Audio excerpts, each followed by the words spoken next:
ओम श्री नारायणाय नमः। अवतारम महाविष्णु कल्के परमम यद्भुतम कलिकुलवनहंतः सत्यधर्म प्रणेता नमो नमः। ओम सुमतिसुताय विद्महे निष्कलंकाय धीमहि तन्नो कल्कि प्रचोदयात्। श्री कल्कि नारायणाय नमः। श्री हनुमते नमः। भगवत भक्तों, जय श्री कल्कि। अभी तक की कथा में आपने श्रवण किया कि भगवान श्री कल्कि पद्मा जी को साथ लेकर के सिंघल द्वीप से समुद्र पार कर अपने संभलपुरी के समीप पहुंच गए हैं। अब इससे आगे कथा श्रवण करिए। सूत जी महाराज कहने लगे, हे शौनकादि ऋषियों, जो ही भगवान श्री कल्कि नारायण समुद्र पार करके सिंघल द्वीप से अपने संभल नगरी की ओर बढ़ने लगे हैं, पुरुषोत्तम क्षेत्र की ओर बढ़ने लगे हैं, त्यों ही उन्होंने शुक से कहा, हे शुक, तुम संभल ग्राम तुरंत पहुंचो और जाकर के माता पिता, भाइयों को, बंधुओं को, जाति वालों को, सबको, ग्रामवासियों को हमारे आने का समाचार प्रदान करो। ये सुनते ही शुक वहां से संभल ग्राम की ओर चल दिए। भगवान श्री कल्कि नारायण विचार करने लगे मन में कि हमारा प्रिय कार्य सिद्ध करने के लिए इंद्र ने अपने आज्ञा देकर के विश्वकर्मा से बहुत सुंदर शोभित निर्मल गृह निर्माण करवाए हैं। संभलपुरी का निर्माण बहुत सुंदर हो गया है। जाकर के हम देखेंगे, अपने माता पिता से मिलेंगे तथा बंधु बांधवों से मिलेंगे। इस प्रकार भगवान श्री कल्कि जी से आज्ञा लेकर के शुक संभल की ओर चल पड़े हैं और कल्कि जी पद्मा जी को साथ लेकर के, दास दासियों को साथ लेकर के, दाइज साथ लेकर के अपने संभल ग्राम की ओर आगे बढ़े हैं। वो आकाश मार्ग से उड़ते हुए तुरंत पहुंचे हैं और वहां जाकर के संभल नगरी में माता पिता को, पंडित विष्णु यश शर्मा ब्राह्मण को और माता सुमति को तथा कवि प्राज्ञ सुमंत्रक आदि भाइयों को, बंधु बांधवों को वहां सूचना दी है कि भगवान श्री कल्कि जी पद्मा जी से विवाह करके संभल गांव की ओर आ रहे हैं। सप्तयोजन विस्तीर्णम, संभल ग्राम का वर्णन किया है वेद व्यास जी ने कि सप्तयोजन विस्तीर्णम चातुर्वर्ण जनाकुलम सूर्य रश्मि प्रतीकाशम प्रासाद शतशोभितम। संभल ग्राम के 7 योजन विस्तार में सभी वर्ण वास करते हैं। सूर्य रश्मि की भांति उज्जवल दैदीप्यमान सैकड़ों अटारियां चारों ओर शोभा वृद्धि को प्राप्त हो रही हैं।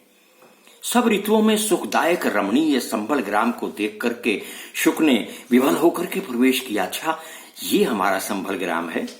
एक घर से दूसरे घर में, महल से एक भाग से दूसरे भाग में, आकाश मार्ग के द्वारा एक वन से दूसरे उपवन में, चारों ओर एक वृक्ष से दूसरे वृक्ष पर गमन करता हुआ भगवान श्री कल्कि नारायण जी के पिता विष्णु यश जी के घर में पहुंचा है।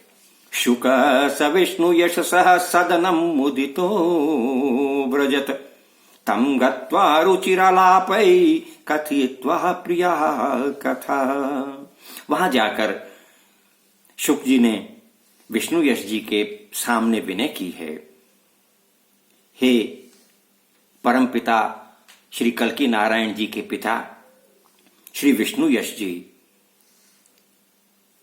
भगवान श्री कल्कि नारायण पद्मा संग विवाह करके आ रहे हैं। आप उनके आने का स्वागत का प्रबंध करिए। सिंघल द्वीप से पद्मा के साथ कल्कि के आगमन का वृतांत सुनकर के सब बड़े पुलकित हो गए और तुरंत ही विष्णु यश ने बड़ी शीघ्रता से चारों ओर संदेशे भिजवाए हैं। विशाख युग राजा को संदेशा भिजवाया है, अन्य राजाओं के पास समाचार भिजवाया है, जो वहां आसपास रहने वाले थे, गर्ग, भर्ग, विशाल आदि सबके पास ये सूचना भेजी है कि श्री कल्कि पद्मा संग विवाह करके तुरंत संभल गांव की ओर आ रहे हैं।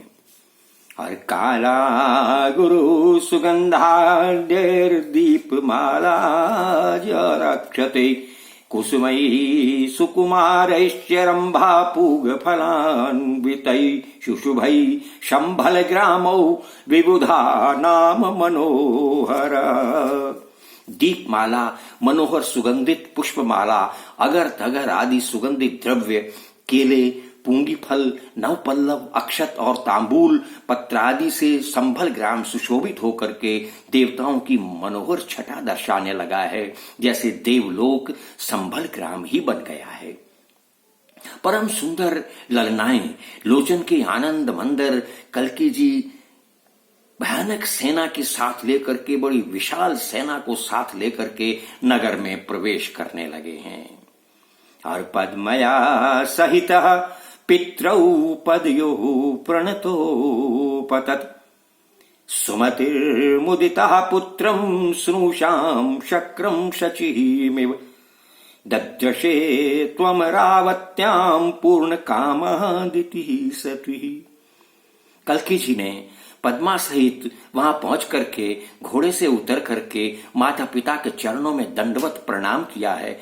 माता पिता दोनों ने पुलकित होकर के, प्रसन्नचित्त होकर के कल्कि जी को अपने हृदय से लगाया है, वधु को आशीर्वाद प्रदान किया है। जिस प्रकार देवलोक में दिति जी इंद्र और शची को देखकर पूर्ण काम और आनंदित हुई थी, उसी प्रकार सती सुमति पुत्र कल्कि और पुत्र वधु पद्मा को देख करके परम आनंद को प्राप्त हुई है। चारों ओर मंगल गीत गाए जाने लगे हैं, आरती उतारी जाने लगी है।